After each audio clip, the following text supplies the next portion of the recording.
창세기 3장 8절부터 10절까지 그들이 날이 서늘할 때 동산에 거니시는 여호와 하나님의 음성을 듣고 하나님과 그 아내가 여호와 하나님의 낯을 피하여 동산 나무 사이에 숨은지라.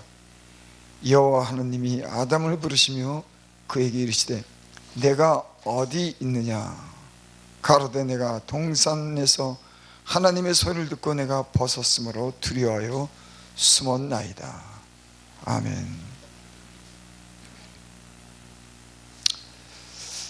하나님께서 인간에게 원하는 것이 무엇인가, 그런 생각을 하면서 이 본문이 떠올랐습니다. 하나님의 말씀에 불순종한 이 아담과 하와는 동산 나무 사이에 숨은지라, 그렇게 말씀합니다. 그러니까 하나님의 그 말씀에 불순종한 이 아담과 하와는 두려워하여 동산 나무에 숨었죠. 그런데 거기에 하나님이 찾아오셔서 아담과 하와에게 이렇게 말씀합니다. 그에게 이르시되 내가 어디 있느냐. 인간이 하나님의 말씀에 불순종했을 때 정령 죽으리라, 그렇게 하나님 말씀하셨어요. 그런데 하나님이 이 아담과 하와를 찾아오시는 거예요. 그냥 죽는 가운데에 내버려 두지 않고, 무관심하게 버려두지 않고, 하나님이 이 아담과 하와가 동산 나무 뒤에 두려워서 숨었는데 그곳에 찾아오셔서 아담아 네가 어디 있느냐, 그렇게 말씀하는 겁니다. 하나님은 인간이 피하여 숨어 있기를 원치 않아요. 하나님이 창조하신 그런 인간은 범죄했지만은 그 인간이 그 두려워서 나무 뒤에, 동산 나무 뒤에 숨어 살기를 원치 않는 겁니다. 그래서 하나님은 그들을 찾아오시는 거예요. 그러니까 하나님이 이 아담과 하와에게 찾아오신 것은 어떤 죄를 묻는 그런 어떤 그런 그 뜻있는 그런 어떤 그런 말씀도 있지만은 결국에는 하나님께 불순종한 그런 인간이 두려움으로 살기를 원치 않았기 때문에 찾아온 겁니다. 9절 보겠습니다. 여호와 하나님이 아담을 부르시니 그에게 이르시되 내가 어디 있느냐. 하나님께서는 이 아담과 하와가 어디 있는지 아셨을 거예요.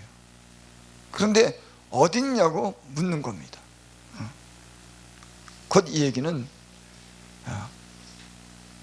왜 숨었느냐고 하는 그런 뜻이 이 안에 포함되어 있는 줄을 믿습니다. 왜 숨었냐? 하나님이 모르시겠어요? 아담과 하와가 그 먹지 말라고 하는 선악과를 먹고 두려워서 나무 뒤에 숨었는데 하나님은 아는 겁니다. 하나님의 그 말씀을 듣고서도 불순종한 그들이 하나님 말씀에 불순종했을 때 오는 그런 죽음과 두려움에 대해서 하나님의 얼굴을 보기가 두려운 거예요. 그래서 숨은 겁니다. 사람은 범죄하면은, 죄를 지면은 하나님의 얼굴을 보기가 두려운 겁니다.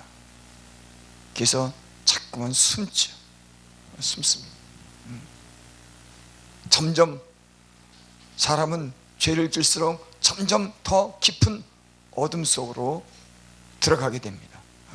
저도 보니까는 세상에서 방황할 때, 죄 가운데 살 때 보니까는 이 점점 죄에 빠지는 거예요. 점점 더 깊이 빠지는 겁니다. 그게 바로 숨는, 죄를 졌기 때문에 점점 어둠 속에 깊은 곳에 숨는 줄을 믿습니다. 내가 어디 있느냐? 10절 가로되 내가 동산에서 하나님의 소리를 듣고 내가 벗었으므로 두려워하여 숨었나이다. 이 지금 아담의 대답이 하나님의 소리를 듣고 내가 벗었기 때문에 내가 두렵다고 하는 거예요. 벗었다고 하는 것은 수치가 드러나는 거죠. 사람은 죄를 졌을 때 수치가 드러나는 겁니다. 근데 에덴 동산에서는 사실 보는 사람이 없었어요. 수치를 느낄 만한 대상이 없었습니다. 하나님도 보이지 않지, 하와는 아담 안에서 나왔기 때문에 한 몸인 겁니다. 우리는 죄를 지면 다른 사람을 의식하고 숨잖아요. 부끄러워서. 근데 사람은 상대가 없어도, 보는 사람이 없어도 부끄러움을 느끼는 것이 사람인 줄 믿습니다. 왜? 하나님이 인간을 만들었기 때문에. 하나님 안에 있는 인간은, 하나님께 창조된 그런 인간, 피조물인 인간은 하나님 앞에 다 드러나는 거예요. 사람이 보지 않더라도 그 수치가 다 드러나는 겁니다.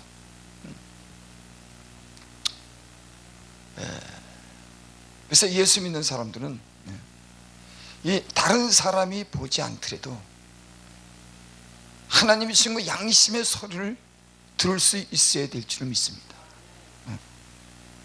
세상에 하나님을 모르는 사람들은 이런 하나님이 그들에게 양심을 주고 그 양심의 소리를 듣기를 원하지만 그런 듣지 않아요.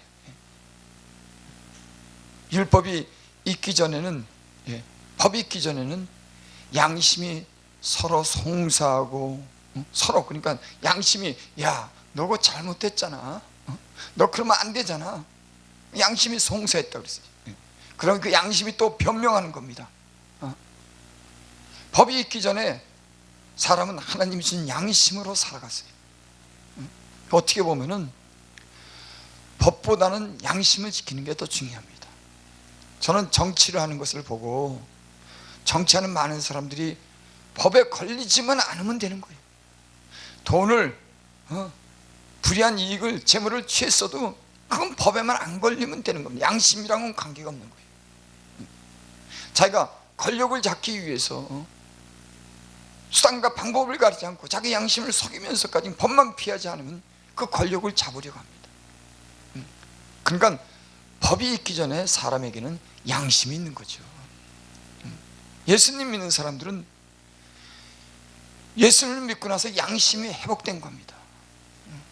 그 죽은 양심이 이제는 하나님을 향해서 살아가는 거예요. 그래서 성령 안에 있는 너희 양심이, 때로는 우리는 하나님 말씀하지만 이 말씀 앞에서 우리 양심이 하나님이 무엇라고 묻는지를 우리는 들어야 될 줄 믿습니다. 그저 말씀을 읽는 것이 아니라 하나님 주신 양심이, 죽은 양심이 다시 살아났을 때 그 양심은 이제 선한 양심이 하나님을 향해서 살도록 하나님은 우리에게 그렇게 은혜를 주신 줄을 믿습니다. 가로되 내가 동산에서 하나님의 소리를 듣고 내가 벗었으므로 두려워하여 숨었나이다. 그러니까 결국은 이 아담은 하나님께 죄가 드러남으로 두려워해서 숨은 겁니다. 저는 이 말씀을 이렇게 묵상하면서 이게 도대체 무슨 뜻이 있나 이런 생각을 한번 해봤어요. 하나님이 범죄한 그 인간을 왜 찾아왔을까? 죽는다 그러면 죽는 그 선으로 끝나야지 왜 찾아왔냔 말이에요. 그리고 하나님은 그 죄에 대해서 또 묻습니다. 그러니까 하나님은 아담에게 그러죠. 너가 왜 먹었냐? 아니 왜 먹었냐고 묻는 거예요. 아니 이제 죽는 것으로 끝나면 되는데 하나님은 왜 먹냐고 하는 겁니다. 그러니까 그 범죄한 사실에 대해서 뭐 때문에 도대체 그 죄를 졌냐고 묻는 줄을 믿습니다. 여기 12절 보니까는 11절 보니까 가라사대 누가 너희 벗었음을 내게 구하였느냐? 내가 너더러 먹지 말라 명한 그 나무가 실과를 내가 먹었느냐? 넌 내가 먹지 말라고 한 그 실과를 내가 먹었느냐? 아담이 가로되 하나님이 주셔서 나와 함께 하신 여자 그가 나무 실과를 내게 주므로 내가 먹었나이다. 그러니까 하나님은 이 죄를 관가하지 않는 거예요. 하나님은 공의의 하나님이십니다. 그냥 넘어갈 수도 있지만은 너 왜 먹었냐고 묻는 겁니다.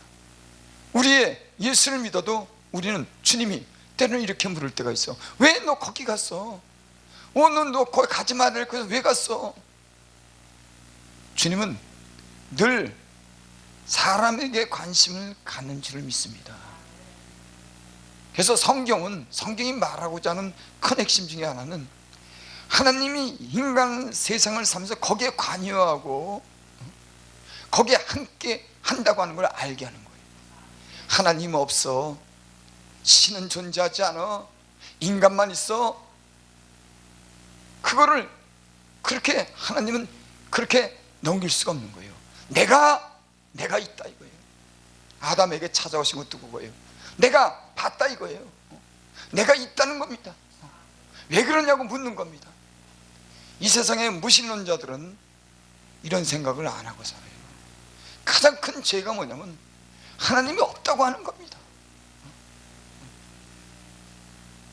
그래서 제가 이 본문을 생각하면서 그래, 아담의 죄에 대해서 묻지만은 하나님은 모든 인생에 관여하시는 분이고 인간이 하나님과 함께 하기를 원하는구나.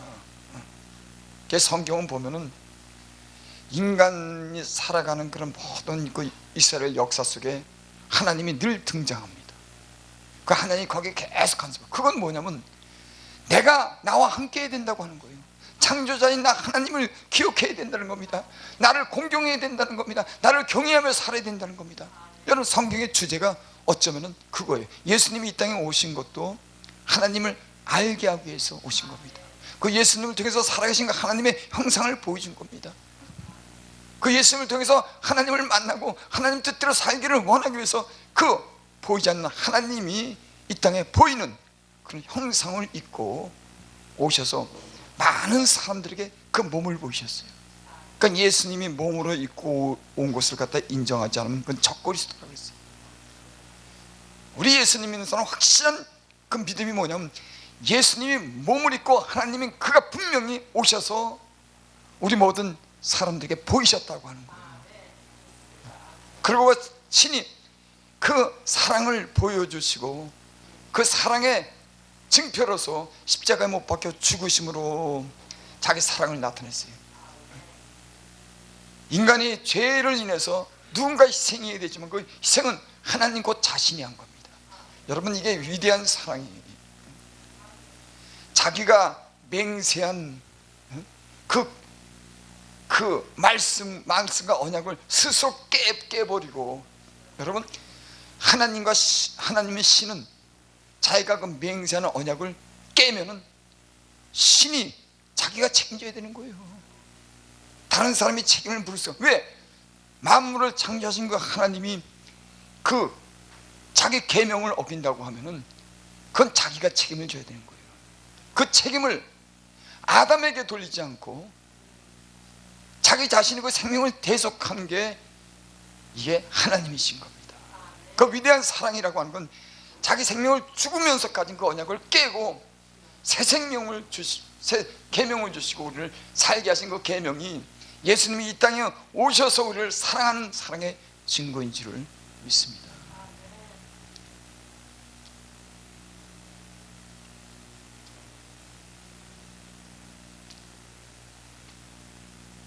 하나님은 인간의 죄에 대해서만 묻지 않아요. 분명한 것은 공의로 다시는 하나님은 인간의 어떤 걸 죄에 대해서 절대 간과하지 않는다. 이 세상에서는 죄진 사람들이 마음의 화인을 맞고 마음이 강팍해져서 그 죄를 모르고 살지라도 언젠가 하나님 앞에 가는 날에는 벌거벗은 듯 그 죄가 다 드러납니다. 그러니까 이 세상이 아닌 그 세상에서 반드시 사람은 심판을 통해서 그들이 지은 죄에 대해서 하나님을 알게 해요. 하나님은 그러니까 공의는 영원까지 흐르는 겁니다. 이 세상에만 있을 때 존재하는 게 아니라 하나님의 공의는, 그 진실은 항상 끝까지 흐르는 줄 믿습니다. 그래서 하나님은 자신이 어떠한 분인 줄을 나타내요. 그 십자가의 의미가 그런 거랍니다. 하나님의 공의가 실현된 거예요. 죄에 대해서 죽은, 율법 아래에 있는 모든 인간이 죄에 대해서 죽어야 되는 그런 공의를 갖다가 몸으로 실현하고 자신이 죽음으로 그 공의를 실현한 거고, 또 그 십자가의 죽으심을 통해서 인간에 대한 사랑을 나타냈다고 그렇게 말합니다. 하나님께서 아담을 찾아오셨어요. 그리고 그냥 묻습니다. 또 여호와는 여자에게 이르실 때 내가 어째 이렇게 했느냐. 여자에게도 너 어떻게 그랬냐. 내가 먹지 말라는 그 선악과 열매를 왜 따서 네 남편에게 줬냐. 그 얘기 묻는 거예요. 그러니까 여자가 뱀이 나를 꿰므로 내가 먹었네다. 우리가 여기서 기억해야 될 게 있습니다. 내가 죄를 짓고 싶지 않아도 누군가의 유혹에 받아서 죄를 지은 것에 대해서는 책임을 묻는 거예요. 우린 때로 그래요. 저 사람 때문에 저 사람이 나를 성질나게 하고 저 사람이 나를 갖다가 미혹하고 근데 그런 동기를 제공한 사람에게 대해서도 죄에 대한 처벌을, 중한 처벌을 갖게 하지만, 그래서 법에도요 그 동기 여부를 굉장히 중요시 여깁니다. 죄를 저지르게 하는 건 주범에 대해서 굉장히 죄의 그 치를 굉장히 나쁘게 생각해요. 하지만은 그런 유혹을 받은 사람도 역시 법에서는 처벌하는 거예요. 하나님도 마찬가지예요. 그러니까 우리가 이 세상 살면서 무엇 때문에 우리가 하나님 말씀에 불순종했다고 하는 거, 물론 하나님은 거기에 대해서 어떤 죄의 어떤 경중을 따지지만은 어떤 하나님의 공의를 피해갈 수 없다고 하는 것을 인간에게 알게 하는 거예요. 그 다음에 그래서 여기 있는데 여자가 가로되 뱀이 나를 꿰므로 내가 먹었나이다. 결국은 이 죄는 뱀에게 돌아가요. 그래서 뱀에게 저지를 봐서 너는 땅에 배로 기어다니면서 흙을 먹고 살겠다. 아주 저주를 뱀에게 내리죠. 사실 하나님, 인간을 만들었을 때 인간은 에덴 동산에서 죄 없이 거기서 기쁨으로 살도록 그렇게 만들어졌죠.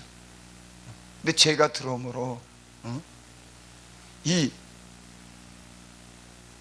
자신들도 그 죄의 영향을 받고 이 하나님이 지으신 아무런 이 깨끗한 창조된 보기 아름다운 이 세상에까지도 저주가 임합니다. 가시덤불이 나는 거예요. 그러니까 한 사람 인간의 죄로 말미암아 하나님이 지은 이 세상에도 그 저주가 미치는 겁니다. 그런 거 보면은 하나님이 인간을 대단하게 생각하는 거예요. 그 인간에게만 죄를 믿는 게 아닌 물었지만 그 죄의 영향은 그 인간이 가는 곳마다 그 죄의 영향이 미치는 겁니다. 그래서 수고하고 땀 흘려야지만은 먹고 살도록, 여자에게는 잉태하는 고통이 있어야지만은 살도록 하나님이 그렇게 만들어놨습니다. 하나님이 죄에 대해서만 묻고 그 인간에게 어떤 고통과 죄의 결과로 인해서 어떤 어려움만 준다고 하면은 그거는 복음이 아니죠. 그거는 사람이 더 이상 아무것도 소망할 수가 없습니다. 절망으로 끝나는 겁니다. 그러니까 인간이 그 양심의 죄악을 깨닫고 죄를 정지하면은요 어떤 인생도 하나님 앞에는 불행한 거예요. 인간이 그렇게, 그러니까 예수를 믿지 않는 사람들은 불행한 겁니다. 그 양심의 죄를 결코 깨닫고 그 죄의 대가로 죽는다고 하는 건 그들의 영혼은 죽음 앞에 알아요. 아는 겁니다. 하지만 우리 예수님을 믿는 사람들은 비록 아담이 먹은 거는 선악과를 통해서 죄가 유전되고 그 죄악의 씨가 있고 죄를 짓지만은 예수를 믿는 사람들은 오늘 여기 그랬어요. 양을 잡아서 가죽 옷을 입히셨다.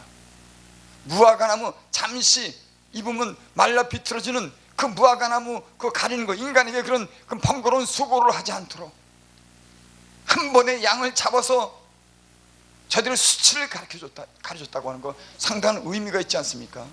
인간은 스스로 죄를 가리기 위해서 늘 무화과 잎으로 가립니다. 인간은 그래요. 하지만 하나님이 주신 그 양의 가죽은 영원한 속죄의 의미가 있고 그 사랑은 영원한 줄을 믿습니다.